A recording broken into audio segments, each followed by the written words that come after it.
숨을 쉴 수가 없다, 살려달라라고 하는 이 말은 지난 월요일 미네소타주에서 백인 경찰의 진압에 의해 숨진 흑인 조지가 마지막으로 한 말입니다.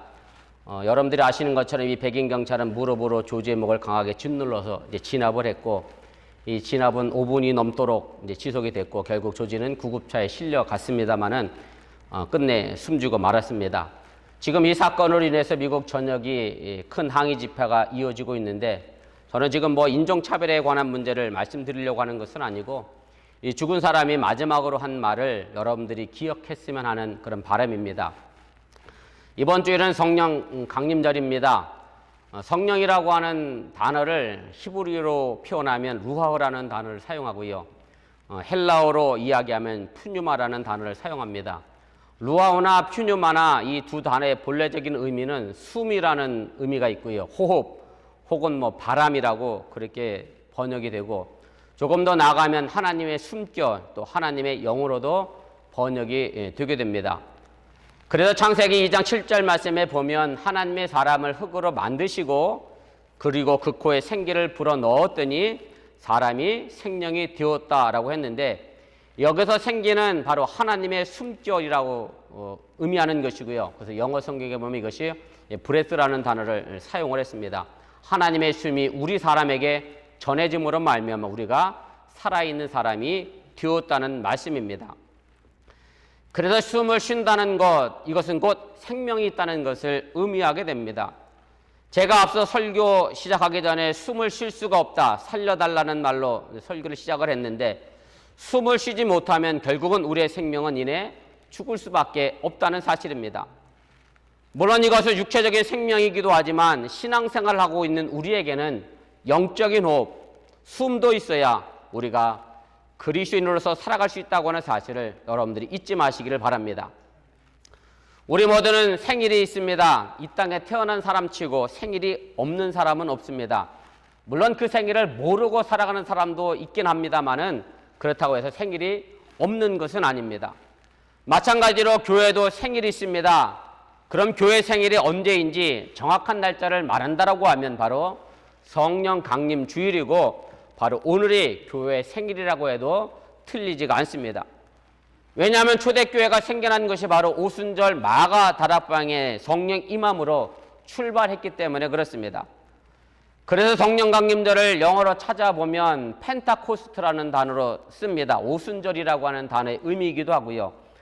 펜타라는 단어가 라틴어로 다섯이라는 뜻을 가지고 있고, 아무튼 성령 강림절은 예수님이 부활하시고 난 다음에 50일째 되는 날이기 때문에 바로 오순절에 임하게 되었고, 이것을 통해서 교회가 탄생했다라고 하는 말입니다. 그래서 교회 생일은 다른 말로 하면 하나님의 숨을 받은 날이고, 교회도 숨을 쉬어야 죽지 않고 살아갈 수 있습니다. 교회가 호흡을 한다고 하는 것은 바로 하나님의 생기를 갖는 것이고, 바로 이것이 또한 교회의 사명임을 잊지 마시기를 바랍니다. 지금 어찌 보면 코로나로 인해서 세계 최고의 강대국이며 최고의 부자 나라 미국이 그 민낯을 그대로 드러내고 있습니다. 벌써 죽은 사람만이 10만 명이 넘어서고 있고, 이것은 여러분들이 아시는 것처럼 2차 세계대전이나 베트남 전쟁에서 죽은 사람보다 더 많은 숫자이고, 코로나로 인해 죽은 전 세계 사망자 가운데 3분의 1이 바로 미국에서 발생했다는 것이 가히 충격적이라고 할 수가 있습니다. 여러분들이 아시는 것처럼 코로나의 가장 큰 위험은 사람으로 하여금 숨을 쉬지 못하게 한다는 것에 있습니다. 폐의 염증을 유발해서 결국 숨지게 하는 것이 코로나 바이러스라고 하는 얘기입니다. 그래서 우리는 숨을 쉬어야 합니다. 더 나아가 신앙인이기 때문에 우리는 하나님의 숨을 가지고 살아야 하고, 교회 또한 숨을 쉬어야 그 사명을 감당해낼 수 있음을 믿으시기를 바랍니다. 저는 오늘 성령 강림절을 통해 이 땅에서 신앙인으로서 살아가면서 성령의 사람이 누구인가에 대하여 생각해 보려고 합니다. 지금 코로나로 인해 그 어느 때보다도 한 나라의 지도자가 누구냐가 중요한 문제가 됐고, 법을 만들고 정치를 하는 국회의원들이 누가 되어야 하는지도 중요하게 됐습니다. 끊임없이 하나님의 교회가 세상으로부터 도전을 받는 이 시대 속에서 우리가 성령의 사람으로서 그 역할을 감당해야 죽어가는 교회와 이 세상을 살려낼 수 있다고 하는 사실을 여러분들이 기억하시고, 참된 성령의 사람으로 살아갈 수 있기를 주님의 이름으로 간절히 축원을 드립니다. 첫째로 성령의 사람은 죄와 죄의 마음을 씻은 사람이라고 저는 정의하고 싶습니다. 아마도 교회 다니기 시작하면서 가장 많이 듣는 단어가 바로 성령이 아닌가 그런 생각합니다. 그리고 모든 교회에서 이 성령을 받아야 한다고 설교를 합니다. 그럼 도대체 성령을 받는 것이 무엇이고 그리고 그 성령은 어떻게 받아야 하는가 궁금해질 수밖에 없다라고 하는 얘기입니다. 제 개인적인 경험도 그렇습니다. 어린 시절 아버지가 목사였기에 또 기도원도 꽤나 다녔기에 성령 받겠다고 저도 꽤나 큰 소리로 기도했던 적이 있었고 성령의 사람이 되고자 했던 적이 있었습니다. 그런데 알고 보면 이미 우리는 성령을 가지고 있는 사람들입니다. 제가 이미 서론에서 말씀드렸던 것처럼 하나님의 사람을 흙으로 만드시고 그리고 그 생기를 우리에게 불어넣어 주셨다라고 말씀했습니다. 그래서 우리는 이미 하나님의 숨결, 하나님의 마음, 하나님의 영을 가지고 있다라고 하는 얘기입니다. 우리가 성령을 문자 그대로 풀어보면 거룩한 영입니다. 한문어 보면 거룩할 성자를 사용했고요. 영어를 봐도 홀리라고 하는 단어를 사용했음을 우리가 보게 됩니다.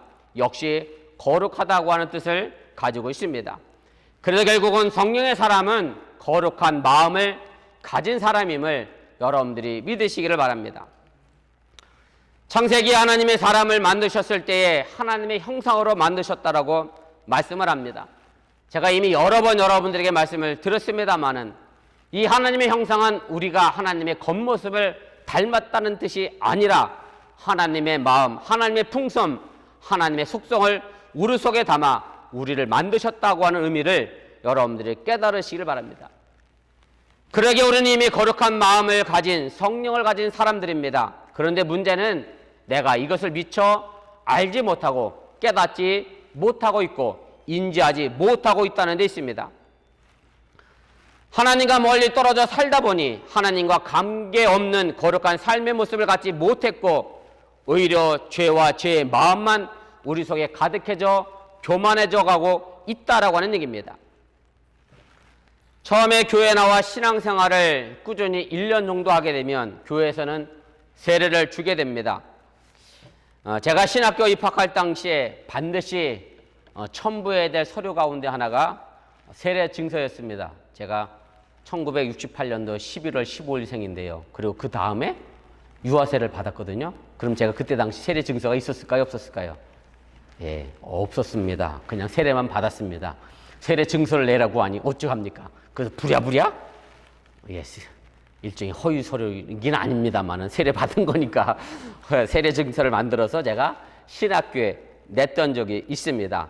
제가 서울 광림교회에 있을 때도 이런 교인들을 간혹 만났습니다. 무슨 교인들을 만나냐면 기독교대학 개통에 교수로 취직을 해야 하는데 그러면 꼭 요구하는 게 있습니다. 세례 교인인 걸 증명해라. 그죠? 기독교 개통에 있으면서도 교회도 안 다니는 사람이면 안 되니까. 그래서 전때 부랴부랴 와서 세례를 빨리 주시고 저에게 세례 증서 하나 만들어주면 안 되겠냐고 막 그렇게 요구하는 분들도 계셨습니다. 그러면 약식으로 세례를 주고 세례 증서를 줬던 기억이 있고 아니면 세례 증서 먼저 주고 나중에 꼭 세례 받으세요. 뭐 이렇게 당부해서 보냈던 교인들도 있으면 이제 기억이 나게 됩니다. 우리는 교회 가면 물론 세례를 받습니다. 물론 세례라고 하는 것은 어디까지나 의식이고 의례입니다. 제가 세례교육 할 때마다 드리는 말씀인데 결혼식은 하지 않고 혼인신고만 해도 부부가 되는데 굳이 왜 많은 사람 모아놓고 결혼식을 해야 하는가 제가 말씀을 드린 이유가 뭐냐면 이 예식을 통해서 우리가 정식으로 이제 부부가 됐음을 선언하는 것이고 많은 사람들 앞에 증인으로 세워서 자신들의 부부가 됐음을 이야기하는 데 그 목적이 있습니다. 마찬가지입니다. 굳이 세례를 받지 않고 그냥 내가 예수님을 믿으면 되는데 굳이 사람들 앞에서 세례를 받는 것은 바로 이 예식을 통해서 내가 이제 진정 크리스찬이 되었다라고 알리면서 동시에 성도들에게 내가 신앙생활 바르게 할 수 있도록 잘 기도해달라고 당부하고 부탁하는 것이 바로 의식이고 세례라는 말씀임을 여러분들이 기억하시기를 바랍니다. 그러나 세례가 담고 있는 본질적인 내용은 뭐냐면 바로 죄와 죄의 마음을 씻는 것에 있음을 여러분들이 믿으시기를 바랍니다. 세례를 주다라고 하는 말을 히라버로 밥티조라고 하는 단어를 사용합니다. 이 말의 원뜻은 씻기다라고 하는 말입니다. 다시 말씀드리면 죄와 주의 마음을 씻는 것이 바로 세례입니다. 요한복음 1장 69절 말씀에 가면 이런 말씀이 있습니다. 요한이 예수께서 자기에게 나오심을 보고 이르되 보라 세상 죄를 지고 가는 하나님의 어린 양이로다. 세례 요한은 예수님을 보고 세상 죄를 지고 가는 하나님의 어린 양이라고 말하고 있는데, 여기서 세상 죄를 지고 가다라고 하는 말에 히라버는 아이로 가는 말인데, 이 말의 원뜻도 치우다, 제거하다라고 하는 말을 의미를 가지고 있습니다. 그래서 영어 성경에는 이 단어를 take away라는 단어로 사용했음을 우리가 보게 됩니다. 다시 말씀드려 세상 죄를 제거하는 하나님의 어린 양이라고 하는 말입니다. 바로 이 단어 또한 세례와 같은 의미로 쓰여졌는데, 바로 죄와 죄의 마음을 씻어준다라고 하는 그런 말씀입니다. 그렇다고 하면 우리가 어떻게 씻어준다는 것인가? 당연히 죄와 죄의 마음은 물로 씻어줄 수는 없습니다. 물로 씻어줄 수 있다고 하면 우리가 매일 목욕하면 될 겁니다. 그런데 물로 몸의 때를 씻을 수 있어도 더럽혀진 양심과 죄를 씻을 수가 없음을 우리 너무나도 잘 알고 있습니다. 그렇다고 하면 물이 갖고 있는 상징성이 있다라고 하는 말이 됩니다. 사실 요한복음에 보면 물이라는 단어가 굉장히 많이 등장하는 복음서입니다. 이 물이 요한복음을 이해하는 중요한 열쇠가 되기도 합니다. 요한복음 2장에 가면 예수님이 첫 번째 기적을 일으키는 것이 가나 혼인잔치에서 물로 포도주를 만드는 사건이 기록이 됩니다. 그리고 오늘 본문 3장에서는 니고데모의 대화를 통해서 물과 성령으로 나지 아니하면 하나님 나라에 들어갈 수 없다라고 예수님은 말씀하고 계십니다. 그리고 4장에 가면 수가성에 가서 한 사마리아 여인을 만나게 되는데, 거기서도 예수님이 영원히 목마르지 않는 물에 대하여 이야기를 하시게 됩니다. 그리고 5장에는 베데스다 연못가의 병자가 나오는데, 여기서도 연못가의 물이 움직이는 것을 38년 동안 기다렸던 그 환자에 대하여 물에 관한 이야기를 이야기하시게 됩니다.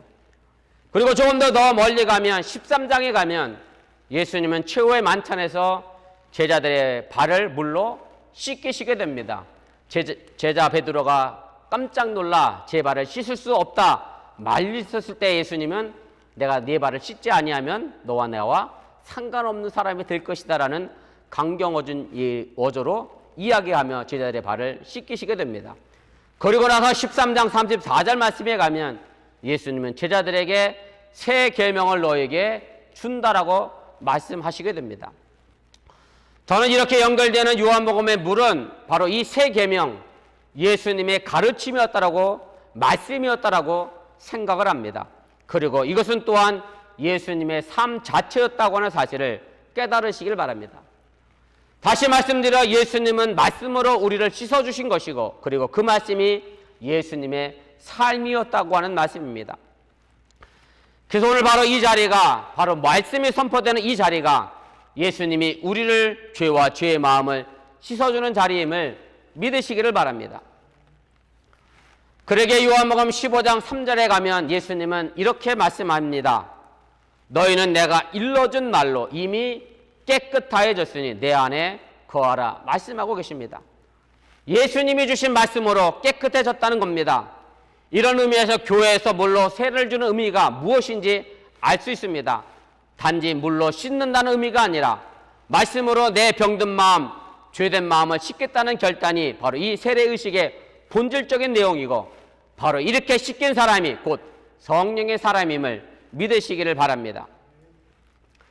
예수님의 가르침과 예수님의 말씀은 우리의 영혼 깊숙이 있는 죄와 죄의 마음을 잘라내는 능력이 있습니다. 그래서 때로는 가르침과 말씀이 우리에게 아픔으로 다가올 때도 있습니다. 그러나 여러분들이 말씀 때문에 아파하신다라고 하면 이제 내가 건강해지고 성숙해지는가 보다 그렇게 생각하시기를 바랍니다. 제가 항암 치료할 때 항암자 때문에 참 말 그대로 엄청나게 이제 구토되었고요. 힘도 없고 말 그대로 온몸이 느끼는 무기력함을 참 견디기가 힘들고 어려웠습니다. 그때마다 제가 생각한 것이 있습니다. 뭘 생각했느냐면, 항암제가 내 몸에 들어가서 내가 이렇게 힘들면 그와 동시에 암세포도 죽어가는 중이구나. 내가 이렇게 힘드니 암세포도 죽는구나. 그렇게 생각하면서 그 항암 치료의 부작용을 제가 견뎌냈던 적이 있습니다. 히브리서 4장 12절 말씀에 보면 이런 말씀이 있습니다. 하나님의 말씀은 살아있고 활력이 있어 좌우의 날선 어떤 것보다 예리하며 혼과 영과 및 관절과 골수를 찔러 쪼개기까지 하며라고 말씀하고 있습니다. 하나님 말씀은 살았고 운동력이 있어서 좌우의 날선 어떤 것보다 예리해서 혼과 영과 및 관절과 골수를 찔러 쪼갠다라고 하는 이 말은 결국은 우리에게 그 말씀이 때로는 아픔이 될 수도 있다라고 하는 얘기고, 단순히 여러분들이 그것 때문에 아파하시며 교회를 떠나가는 것이 아니라 내가 조금 더 성숙한 사람으로 신앙으로 성장할 수 있는 계기로 삼을 수 있기를 주님의 이름으로 간절히 부탁을 드립니다. 그러게 이 주님의 가르침인 이 물은 성령, 다시 말씀드리면 거룩한 마음으로 이어지게 되어 있습니다. 씻어 주었기에 깨끗해졌고 그러기에 거룩한 마음 중 성령이 임했다라고 하는 얘기입니다. 그래서 성령의 사람은 바로 죄와 죄의 마음을 예수님의 말씀으로 씻어 거룩한 마음을 회복한 사람들임을 여러분들이 믿으시고 어번교회 성도 모두가 거룩한 성령의 사람으로 살아가시기를 주님의 이름으로 축원을 드립니다. 두 번째는 성령의 사람은 거듭난 사람입니다. 오늘 본문의 주인공은 니고데모라고 하는 사람입니다. 오늘 니고데모는 당시 경건한 신앙생활을 했던 바리새인이었고 오늘 본문에 보면 유대인의 지도자라고 이야기하고 있는데 어찌 보면 높은 관직을 가지고 있었던 공직자라고 해도 틀리지가 않습니다. 그래서 니고데모는 사람들의 눈을 피해 밤에 예수님을 찾아가 예수님과 대화를 하게 됩니다. 그리고 예수님의 3절에서 사람이 거듭나지 아니하면 하나님의 나라를 볼 수 없느니라 말씀하십니다. 그리고 이어 예수님은 5절에서 진실로 진실로 내게 이르노니 사람이 물과 성령으로 나지 아니하면 하나님 나라에 들어갈 수 없느니라 다시 설명을 합니다. 예수님은 거듭난다는 말을 물과 성령으로 난다는 말로 바꾸어 설명한 겁니다. 니고데모가 거듭난다는 말을 이해하지 못하게 되자 다시 풀어 말씀하신 것이긴 한데 물과 성령으로 난다는 말도 그렇게 쉬운 말은 아닙니다. 거듭난다는 말을 그냥 쉽게 말하면 새 사람이 듣다라는 말로 설명할 수 있을 겁니다. 육적으로 태어난 우리가 영적으로 다시 태어나 새로운 사람이 되어야 한다는 것인데 바로 인간성과 삶의 변화를 말하고 있음을 여러분들이 믿으시기를 바랍니다. 우리가 언제 성령을 생각하면 떠올리는 여러 가지 단어가 있겠습니다만은 저는 개인적으로는 변화가 아닌가 그런 생각을 하게 됩니다. 우리가 자연과학에서는 변화를 말할 때 물리적 변화와 화학적 변화를 이야기합니다. 여러분들이 아시는 것처럼 물리적 변화라고 하는 것은 성분의 변화가 없이 상태나 외형만 바뀌는 것을 의미하게 됩니다. 두 번째는 화학적 변화라는 것이 있습니다. 전혀 새로운 상태로 변하는 것을 의미하게 됩니다. 쉽게 말씀드리면 우유를 가지고 치즈를 만들어내는 것이 바로 화학적 변화라고 해도 틀리지가 않습니다. 지난주에 화학적 변화의 무서움을 제가 체험을 했는데요. 저희 집 소파가 때가 묻어서 뭘로 지울까 빡빡 닦다가 우리 집사람이 아세톤으로 닦아보면 어떠냐. 그래서 아세톤으로 닦았더니 역시 화학적 변화는 놀랍습니다. 아세톤으로는 소파를 닦지 마시길 바랍니다. 소파가 금방 녹더라고요. 다시 돌이킬 수 없도록 화학적 변화를 놀랍게 아주 일으켰습니다. 물론 제가 이것은 자연과학에서 말하는 변화이긴 합니다만 이것이 얼마든지 사람의 변화로도 이어질 수 있다라고 하는 얘기입니다. 사람에게 물리적 변화라고 하면 옷을 좋은 거 입든지 아니면 화장을 잘하든지 더 안 되면 성형수술이라도 해서 우리들의 몸을 바꾸는 걸 우리가 물리적 변화라고 이야기한다라고 하면 화학적 변화라고 하는 것은 바로 내 속마음의 가치관과 인간성을 바꿔가는 것, 다시 새로운 사람으로 태어나는 것이 화학적 변화라고 하는 것을 여러분들이 깨달으시길 바랍니다. 그 소리가 성령을 통해 새로운 사람이 되었다, 거듭났다라고 말하는 것은 물리적 변화를 말하는 것이 아니라 바로 우리의 속사람의 변화는 화학적 변화를 말하고 있음을 여러분들이 기억하시기를 바랍니다. 사실 우리가 예수를 믿으면서 이런 속사람의 화학적 변화가 일어나지 않는다라고 하면 우리의 신앙은 신앙인인 척하는 연기에 불과할 수밖에 없다고 하는 사실을 깨달으시기를 바랍니다. 우리나라 사람들이 어린아이가 자라면서 부모를 생각하거나 혹은 어른스럽게 행동하게 되면 이제 곧 철이 들었다는 말을 하게 됩니다. 철들다라고 하는 말의 의미를 제가 국어사전을 찾아봤더니 이렇게 돼 있어요. 사리를 분별하여 판단을 할 줄 알게 됐다라는 뜻으로 사용합니다. 다시 말하면 어린아이의 생각과 모습을 벗어내고 조금 더 성장하고 올바른 가치관을 가진 것을 가지고 철든다라는 말로 설명을 합니다.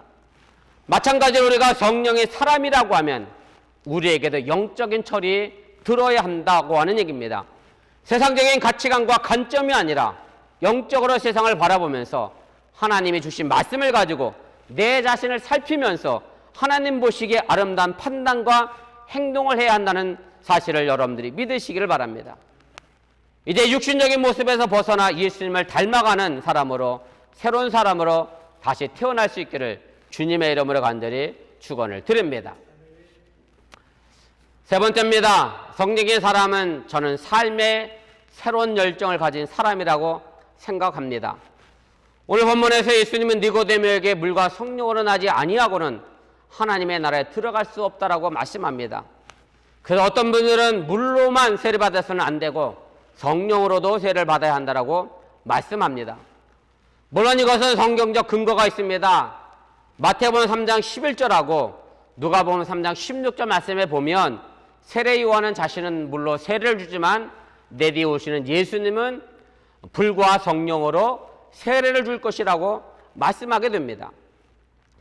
그런데 큰 틀에서 본다라고 하면 불과 물이라고 하는 것은 같은 의미를 가지고 있다고 해도 틀리지가 않습니다. 무슨 말씀인가 하면 불과 물 모두는 죄와 죄의 마음을 깨끗이 씻어준다라고 하는 의미를 가지고 있다라고 하는 얘기입니다. 그런데 언제부턴가 한국교회에서는 성령이 마치 교회의 온도를 나타내는 지표가 되었습니다. 그래서 성령을 받으면 뜨거운 교회라고 이야기하고 성령을 받으면 온몸이 뜨거워진다라고 말하는 사람도 있음을 보게 됩니다. 물론 성령의 체험을 통해서 개인적으로 그런 체험을 하는 분들도 분명히 계신 것이 사실입니다. 아마도 이것은 사도행전에 나타난 오순절 마가다락방에 성령의 강림을 설명하는 부분에서 그런 영향이 나타나지 않았을까 제가 생각을 합니다. 사도행전 2장 3절 말씀에 보면 이런 말씀이 있습니다. 마치 불의 혀처럼 갈라지는 것들이 그들에게 보여 각 사람 위에 하나씩 임하여 있더니 그들이 다 성령의 충만함을 받고, 그리고 앞서 말씀드렸던 것처럼 세례 요한은 물로 세례를 주었는데 예수님은 성령과 불로 세례를 준다는 말씀 속에서 불이 가지고 있는 대표적인 상징이 뜨거움이기 때문에 성령의 역사는 항상 뜨거움을 표현하는 것으로 그렇게 나타나고 그것이 한국교회의 온도의 지표가 됐다라는 말씀입니다. 그런데 성령을 받고 성도가 뜨거워지고 교회가 뜨거워지는 것은 일반적인 체온계로 잴 수 있는 그런 뜨거움이 아니라는 데 있습니다. 이 뜨거움은 바로 삶의 새로운 열정을 말하고 있음을 여러분들이 믿으시길 바랍니다. 바로 이 불같은 성령이 예수님으로 하여금 십자가를 지게 하셨고, 바로 이 불같은 성령이 무서워 떨고 있는 제자들에게 세상에 나가 예수님의 복음을 증거하는 그런 복음 증거자가 되도록 만들었고, 이 불같은 성령이 사도 바울을 변화시켜 예수 믿는 사람을 잡아 죽이다가 복음 전하는 사람으로 변화시켰고, 이 불같은 성령이 존 웨슬리에게 임해 감리교회가 만들어졌다고 하는 사실을 여러분들이 믿으시기를 바랍니다. 바로 이 불같은 열정이 그 사람을 변화시켰고 새로운 모습으로 태어나게 했다라고 하는 말씀입니다. 이쯤에서 우리가 우리에게 질문 하나를 좀 스스로 던져볼 필요가 있습니다. 그럼 이렇게 열광적이고 뜨겁게 극적인 성령을 받았다라고 하면 그럼 그 다음 단계가 무엇인지 우리에게 질문을 던져보아야 한다라고 하는 말씀입니다. 하나님이 이 성령을 받은 것으로 그냥 만족하고 끝내라고 하신 것이 아니라는 데 있습니다. 다시 말씀드리면 여러분들이 성령을 받았습니다. 그래서 성령 받은 여러분들이 어쩌라고 하는 겁니다. 어떻게 해야 우리가 성령 받은 사람으로서의 삶을 살아갈 것인가 생각해야 한다라고 하는 얘기입니다. 어떤 아이가 열심히 공부해서 법대를 가고자 했습니다. 그리고 법대를 갔습니다. 그리고 거기서 끝이 아닙니다. 법대에 갔으면 변호사가 되려고, 판사가 되려고, 아니면 검사가 되려고 그 다음 노력해야 합니다. 그리고 그 자리에 서서 올바른 재판과 판단을 하기 위한 노력도 계속해서 해 나가야 한다라고 하는 얘기입니다. 항상 그 다음이 있어야 합니다.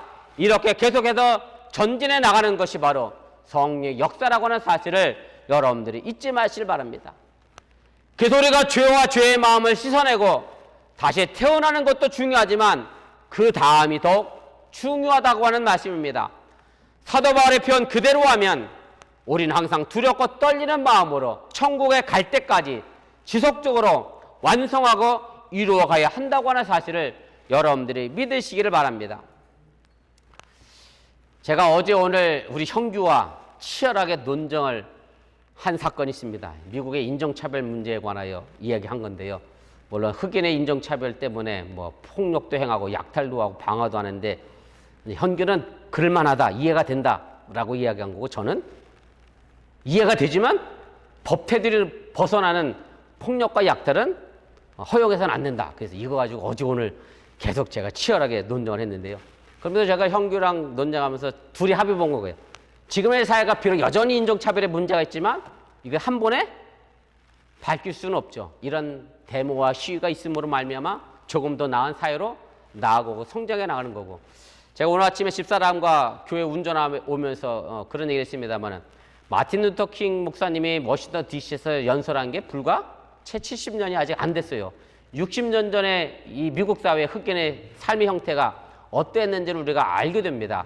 아직 60년, 70년, 앞으로 100년, 200년 삶이 지나고 나면 또 다르게 이런 인종차별의 문제도 조금씩 극복해 나가지 않을까 그렇게 생각합니다. 그래서 정말 중요한 건 지금이 아니라 앞으로 계속해서 지속하고 성장해 나가는 것이 더 중요하다고 하는 것을 여러분들이 잊지 마시길 바랍니다.